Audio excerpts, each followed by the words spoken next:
12 दिसंबर 2003 रात 2:11 नई दिल्ली के बाहरी क्षेत्र में स्थित एक परित्यक्त सरकारी भवन के चारों ओर घना अंधकार फैला हुआ था, जहां टिमटिमाती स्ट्रीट लाइटें भी जैसे उस जगह से दूरी बनाए रखना चाहती थी। सर्द हवा के झोंके टूटी खिड़कियों से भीतर प्रवेश कर रहे थे और हर आवाज उस वीरान इमारत के भीतर गूंजकर एक अजीब बेचैनी पैदा कर रही थी।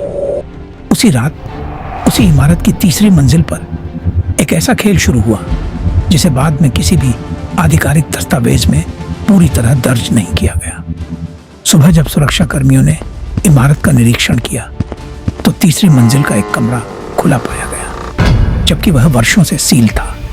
कमरे के भीतर 3 कुर्सियां उलटी पड़ी थी, मेज पर अधजली फाइलों के अवशेष थे और फर्श पर पानी के अनियमित निशान दिखाई दे रहे थे, जैसे किसी ने घबराहट में बाहर निकलने की कोशिश की हो।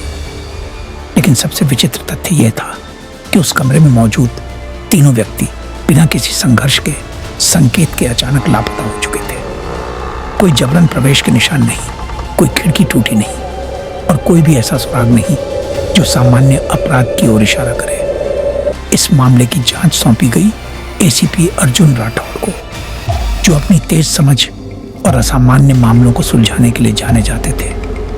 प्रारंभिक जांच में ही उन्हें यह स्पष्ट हो गया कि यह मामला साधारण गुमशुदगी का नहीं है। लापता लोगों में से एक रोहित मल्होत्रा हाल ही में एक गुप्त सरकारी प्रोजेक्ट से जुड़ा हुआ था, जिसका आधिकारिक रिकॉर्ड बहुत सीमित था। उसके डिजिटल लॉग में एक अज्ञात कोडनेम दर्ज था जो किसी भी सामान्य डेटाबेस से मेल नहीं खाता था। जांच को आगे बढ़ाते हुए यह सामने आया कि घटना वाली रात ठीक 2:09 पर पूरे क्षेत्र की बिजली अचानक बाधित हुई थी। सीसीटीवी फुटेज में मात्र 47 सेकंड का अंधकार दर्ज था, लेकिन जब विशेषज्ञों ने उसे विस्तार से विश्लेषित किया तो उस अंधेरे के भीतर एक धुंधली आकृति दिखाई दी, जो सामान्य मानवीय गति से कहीं अधिक तेजी से कमरे के भीतर प्रवेश करती और फिर अदृश्य हो जाती प्रतीत हुई। यह दृश्य किसी तकनीकी गड़बड़ी से अधिक एक योजनाबद्ध गतिविधि का संकेत देता था।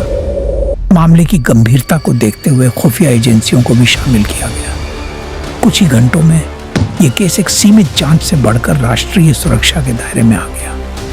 अर्जुन राठौड़ को पता चला कि रोहित जिस प्रोजेक्ट पर काम कर रहा था वह किसी सामान्य तकनीकी अनुसंधान का हिस्सा नहीं था, बल्कि एक ऐसे प्रयोग से जुड़ा था जिसमें डेटा को भौतिक रूप से स्थानांतरित करने की अवधारणा पर काम किया जा रहा था।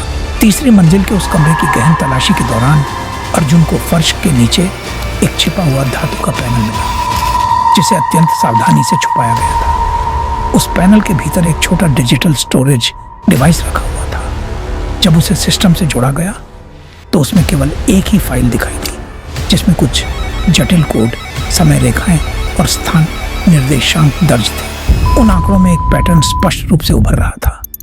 हर घटना एक विशेष समय पर घटित होती थी और हर बार उस स्थान का कोई ना कोई व्यक्ति बिना किसी निशान के गायब हो जाता था। जैसे ही उस फाइल को डिकोड करने की प्रक्रिया शुरू हुई, अचानक पूरे सिस्टम में गड़बड़ी उत्पन्न हो गई। स्क्रीन पर कुछ क्षणों के लिए एक अजीब संकेत उभरा, जैसे कोई बाहरी शक्ति उस डेटा तक पहुंच को रोक रही हो। उसी क्षण जांच स्थल की बिजली फिर से बाधित हो गई और कमरे का तापमान अचानक गिरने लगा। अर्जुन ने पहली बार स्पष्ट रूप से महसूस किया कि यह केवल तकनीकी मामला नहीं है, बल्कि कुछ ऐसा है जो मानवीय समझ से परे है। अगले कुछ दिनों में अर्जुन ने उस पैटर्न को जोड़ने की कोशिश की और पाया कि यह प्रयोग वर्षों पहले शुरू हुआ था, लेकिन उसे आधिकारिक रूप से बंद घोषित कर दिया गया था। फिर भी उस इमारत के भीतर कुछ सक्रिय था जो समय समय पर इस प्रक्रिया को दोहराता रहा। इस जानकारी के आधार पर उसने अनुमान लगाया कि जिस रात 3 लोग गायब हुए वह इस प्रक्रिया का अगला चरण था।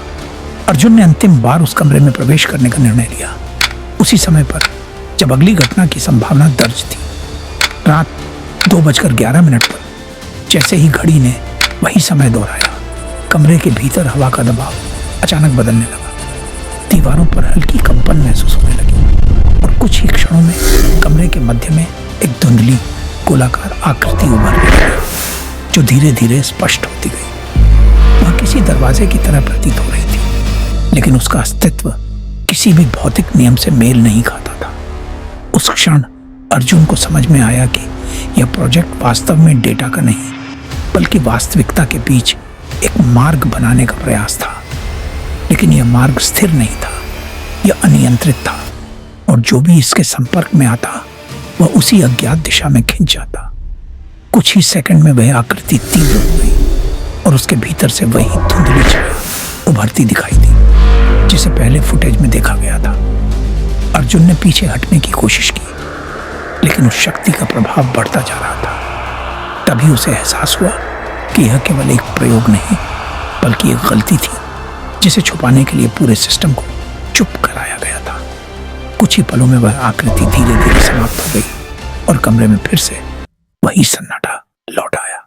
अगली सुबह आधिकारिक रिपोर्ट में इस पूरी घटना को एक तकनीकी विफलता के रूप में दर्ज किया गया और केस को राष्ट्रीय सुरक्षा के तहत बंद कर दिया गया।